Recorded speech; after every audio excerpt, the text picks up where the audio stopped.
Il y a un moment dans la vie d'un homme où quelque chose bascule. Pas à cause d'un événement extérieur, pas parce que quelqu'un lui a dit quelque chose ou parce qu'une situation a changé de façon visible. Non, c'est un basculement intérieur, silencieux, presque imperceptible depuis l'extérieur, mais absolument réel pour celui qui le vit. C'est le moment où il commence à voir le lien entre ce qu'il a fait et ce qu'il vit maintenant. Trop.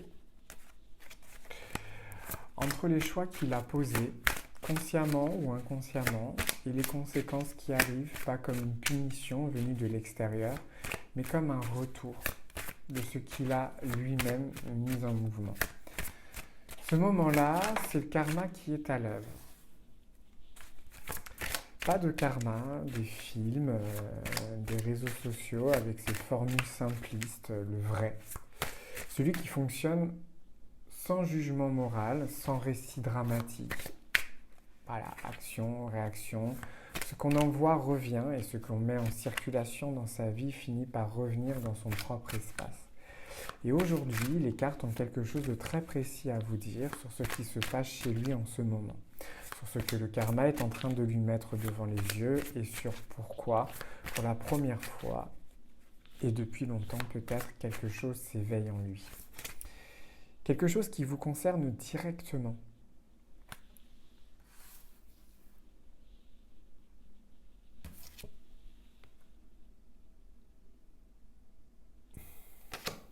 À l'envers. Avant les cartes, je veux qu'on s'arrête sur ce que le karma est réellement. Parce que beaucoup de gens ont une image du karma qui les empêche de le comprendre vraiment. Et si vous ne comprenez pas vraiment comment il fonctionne, eh ben vous ne pouvez pas lire ce qui se passe chez lui avec précision. Le karma n'est pas une punition. Ce mot punition implique un jugement externe, quelqu'un qui regarde, qui évalue, qui décide que vous avez mal agi et qui envoie la facture. Ce n'est pas ça. Le karma, c'est plutôt une loi de physique émotionnelle et énergétique. Ce que vous mettez en circulation dans votre espace de vie, dans vos relations, dans la façon dont vous traitez les autres, dans l'énergie que vous portez dans vos interactions, tout ça circule et finit par revenir. Pas comme une punition, mais comme un miroir. Et ce que le karma montre à un homme dans un moment d'éveil, ce n'est pas tu as mal agi, voilà la facture. C'est beaucoup plus subtil et beaucoup plus puissant. C'est regarde ce que tu as créé, regarde la réalité de ce que tu as mis en place, pas la version que tu racontais dans ta tête. La réalité concrète avec ses conséquences réelles sur des personnes réelles. Et ça, pour un masculin qui a évité de regarder pendant un moment, c'est un choc. Pas toujours visible, souvent un choc silencieux qui se passe dans l'espace intérieur, mais un choc réel. Maintenant, il y a quelque chose d'important à comprendre sur le timing de ce qui se passe chez lui ou elle en ce moment. Parce que vous vous posez peut-être cette question. Pourquoi maintenant? Pourquoi est-ce que le karma frappe à sa porte précisément à ce moment? Et c'est pas aléatoire. Le karma ne frappe pas au hasard, il ne frappe pas non plus indéfiniment, il frappe quand une accumulation atteint un point de saturation. Quand ce qui a été mis en circulation, une façon de traiter quelqu'un, une façon de se traiter soi-même, des choix répétés dans le même sens, atteint un volume suffisant pour créer un retour visible. Et dans sa vie, ce point a été atteint. Ce n'est pas quelque chose qui s'est passé en un jour, ce n'est pas un seul geste, une seule décision, c'est l'accumulation de quelque chose. Une façon d'être dans une relation, une façon de gérer certaines réalités, une façon d'éviter certaines vérités. Et tout ça, simplement et silencieusement, s'est accumulé jusqu'à atteindre le poids suffisant pour gérer un retour concret. Ce retour, il le ressent en ce moment. Et il y a quelque chose de plus précis encore que je veux vous dire sur ce moment d'éveil, parce qu'il commence à comprendre. Cette formulation, elle cache quelque chose d'important. Comprendre n'arrive pas d'un coup, ça arrive par couches. D'abord, il y a un malaise, une gêne qui n'a pas de nom précis, mais qui est là, une sensation que quelque chose ne va pas autour de lui, mais en lui. Cette gêne-là, il l'a depuis un moment. Elle s'est renforcée progressivement sans qu'il arrive tout à fait à la mettre en relation avec quoi que ce soit de concret. Puis quelque chose arrive. Une situation, une conversation, un moment de solitude particulièrement silencieux. Et dans ce moment, le lien commence à se faire. Pas complètement, pas avec toute la clarté que ça finira par avoir, mais quelque chose commence à s'articuler en lui. Le début de la compréhension. C'est ça, ce n'est pas encore un aveu, mais encore une prise de conscience complète et verbalisée. C'est une lumière qui commence à filtrer dans une pièce qui était dans l'obscurité depuis un moment. Et cette lumière, même faible, change quelque chose dans la façon dont il voit. Maintenant, vous montrez ce que cette lumière éclaire chez lui. Allez, ce que vous voulez savoir aujourd'hui, qu'est-ce que le karma est en train de lui montrer concrètement?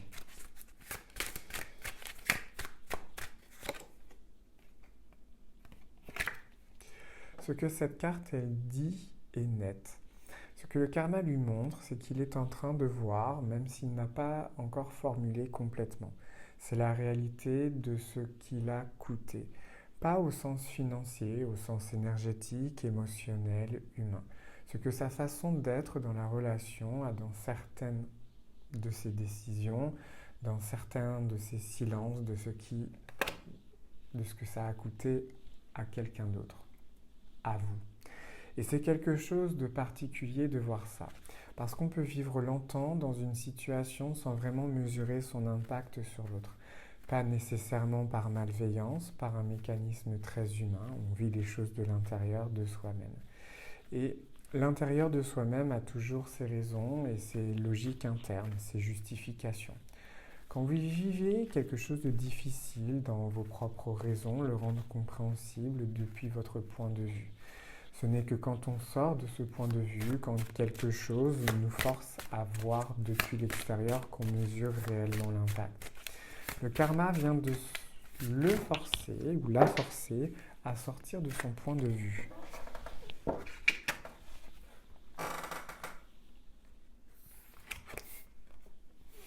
Et ce qu'il voit depuis là où il se trouve maintenant, c'est quelque chose qui le déstabilise. Pas d'une façon spectaculaire, encore une fois, mais d'une façon réelle.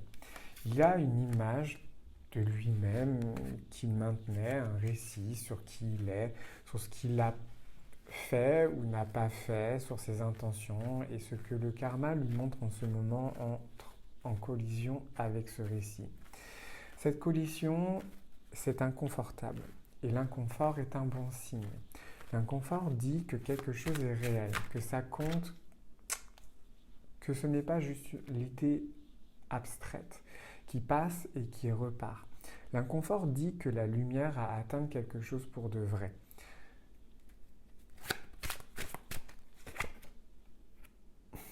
Cette carte montre autre chose.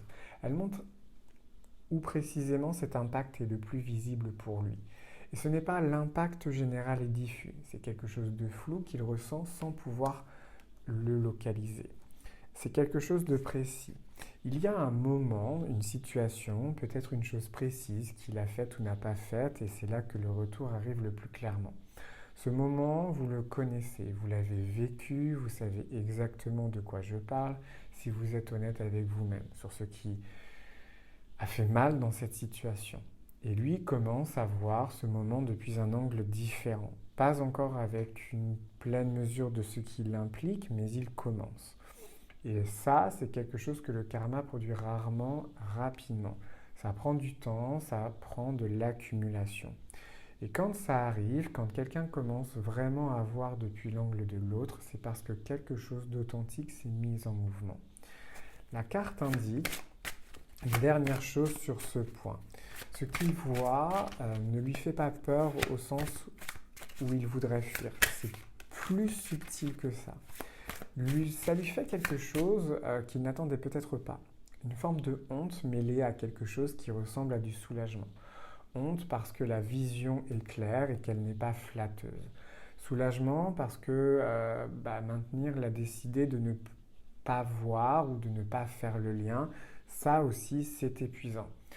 On ne réalise pas à quel point ne pas voir coûte quelque chose, jusqu'au moment où on commence à voir.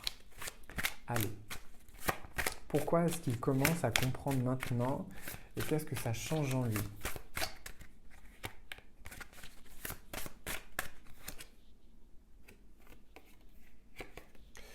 Cette carte parle d'un déclencheur. Il y a eu quelque chose de précis qui a accéléré le processus chez lui. Pas une révélation venue de quelque part, un événement, une situation dans sa propre vie, pas nécessairement liée directement à vous, qui a agi comme un miroir inattendu. Quelque chose qui lui a renvoyé une image de lui-même dans un contexte différent et dans lequel il a reconnu quelque chose qu'il ne pouvait pas ignorer. Ce genre de déclencheur prend des formes très variées. Ça peut être une conversation avec quelqu'un en qui il a confiance, quelqu'un qui lui a dit quelque chose de direct, qu'il n'a pas pu contourner intellectuellement. Ça peut être une situation dans laquelle il a été traité d'une façon qui lui a rappelé par effet miroir ce qu'il avait fait subir à quelqu'un d'autre. Ça peut être simplement un moment de solitude plus profond que d'habitude dans lequel les mécanismes habituels de distraction n'ont pas fonctionné. Dans tous les cas, la carte, elle montre ceci. Le déclencheur a contourné ses défenses intellectuelles. Et c'est important parce que beaucoup d'hommes masculins sont très habiles pour intellectualiser ce qui les dérange. Analyser, expliquer, contextualiser, mettre quelque chose dans une case de façon à ce que ça ne les touche plus vraiment. C'est une forme de gestion émotionnelle qui a ses avantages à court terme et ses coûts à long terme. Ce déclencheur n'a pas pu être intellectualisé. Il est arrivé à un angle que l'intellect ne contrôlait pas. Et il a atteint quelque chose de plus direct, de plus viscéral, quelque chose qu'on ne range pas dans une case, parce que ça ne tient pas dans une case. Et là, ça change quelque chose de fondamental dans ce qu'il vit en ce moment. Parce que quand quelqu'un ou quelque chose atteint cet endroit, en dessous de l'intellect, là où on ne peut pas se raconter d'histoire, ça laisse quelque chose, pas une idée, une empreinte.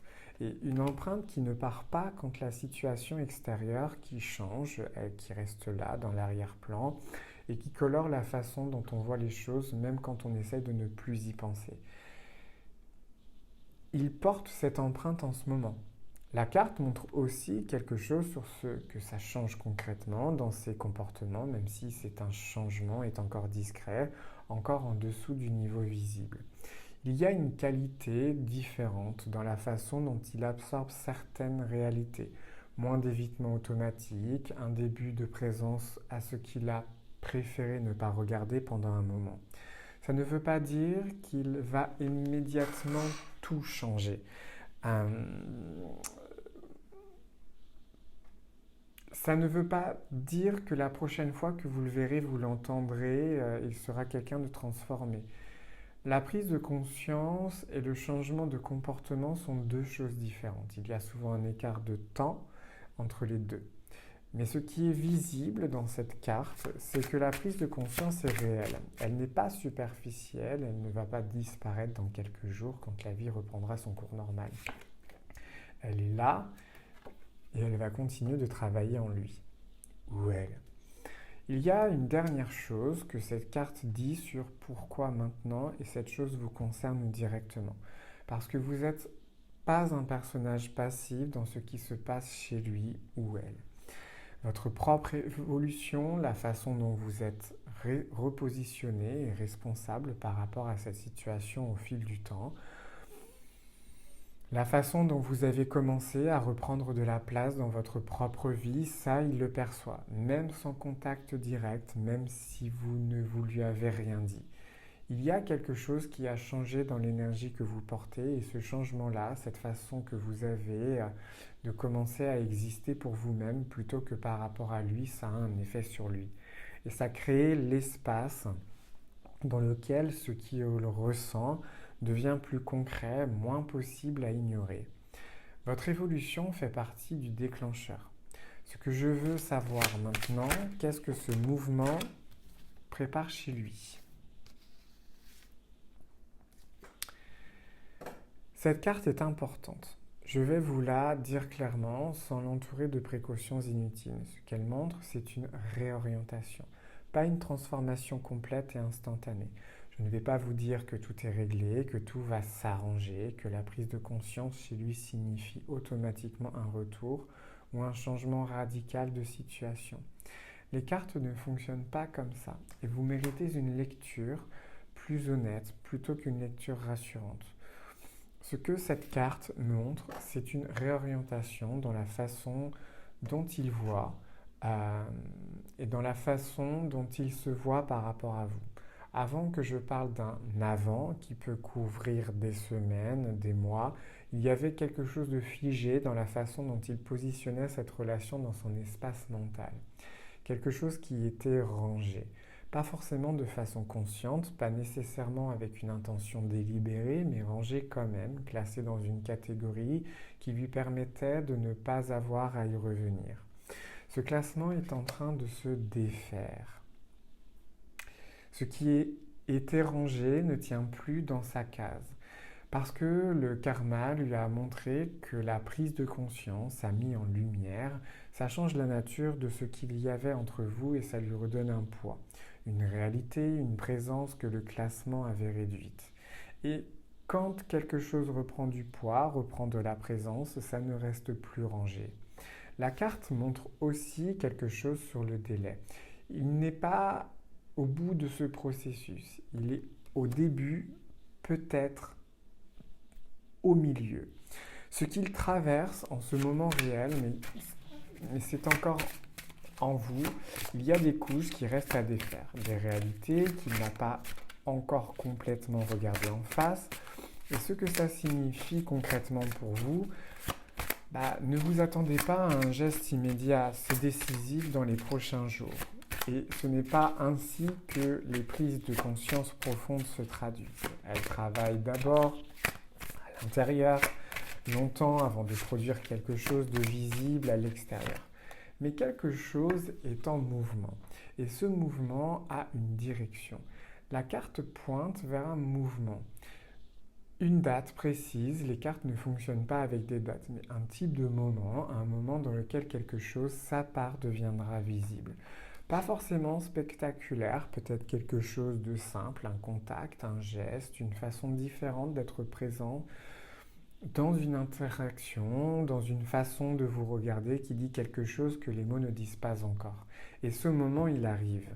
Et il y a une condition à ça, et la même que les cartes ont posée dès le début de cette lecture. Cette condition, c'est vous, dans l'état dans lequel vous êtes, la façon dont vous portez cette situation en ce moment. Si vous portez cette situation dans l'attente, dans la posture de quelqu'un qui suspend sa propre vie en attendant une réponse, un geste, une validation de l'extérieur, pour avancer, ça crée une énergie qui repousse plutôt qu'elle n'attire. Pas parce qu'il y a une règle cosmique abstraite là-dessus, parce que l'attente se voit, elle se ressent, elle change quelque chose dans la façon dont vous existez, dans la façon dont vous êtes perçu. Et quelqu'un qui est lui-même dans un processus de compréhension, de reconstruction intérieure, il a besoin de sentir en face de lui ou d'elle quelqu'un qui existe pleinement, pas quelqu'un dont l'existence est suspendue à la sienne. L'énergie que vous portez quand vous êtes dans votre propre vie, active, présente, orientée vers ce qui compte pour vous, cette énergie-là est beaucoup plus magnétique que n'importe quelle stratégie. Ce n'est pas de la manipulation, c'est de la vérité. Alors concrètement, qu'est-ce que vous faites avec tout ça? Parce que comprendre ce qui se passe chez lui, c'est bien, mais ça ne se traduit pas en quelque chose de concret dans votre propre façon de naviguer ce mois. Ça reste une belle lecture et rien de plus. Les cartes posent 3 choses précises. La première, ne faites rien pour accélérer ce qui est en cours chez lui. Pas parce que vous n'avez pas le droit d'agir, vous l'avez, mais parce qu'un processus de conscience qui est en train de se faire à son propre rythme. Intervenir dessus par un contact qui cherche à vérifier où il en est, par un geste qui teste sa réponse, par une surveillance de ses signaux à distance, ça ne l'accélère pas, ça le perturbe et parfois ça l'interrompt. Laissez ce qui est en cours se faire, vous n'avez pas à le gérer. La deuxième, c'est regarder ce que le karma vous montre à vous également. Parce que le karma ne fonctionne jamais dans son sens unique. Dans toute situation, il y a quelque chose qui circule dans les deux sens. Ce n'est pas une remise en cause de ce que vous avez vécu ou de ce qui vous a été fait. C'est une question différente et plus utile. Est-ce qu'il y a quelque chose dans la façon dont vous avez elle rentre en contact avec les autres dans la façon dont elle traverse les choses. Et ça, le karma le voit aussi. Et ça, le karma l'accompagne. Pas avec un retour spectaculaire et garanti, mais avec quelque chose de plus précieux, des situations et des gens dans votre vie qui correspondent à ce que vous portez réellement et qui sont à la hauteur de ce que vous êtes. Ce que vous méritez ne se négocie pas. Restez dans votre vérité ce mois-ci, pas dans une attente, pas dans l'observation de ces signes, dans votre vérité. Ce qui vous appartient, c'est où vous trouvez. Si vous souhaitez une lecture personnalisée sur ce que vous traversez précisément, ce que porte l'autre par rapport à vous, ce que le karma prépare dans votre situation et ce que vous pouvez faire concrètement maintenant, je vous reçois en rendez-vous individuel. Pour toutes les informations sont en description et vous pouvez m'écrire directement sur gerotube111@gmail.com avec un J. Si cette lecture vous a touché, laissez-moi un commentaire, dites-moi ce qui a résonné, ce que vous avez ressenti, je lis chaque message. N'oubliez pas de liker, commenter, partager, booster, rejoindre la chaîne et je vous dis à demain.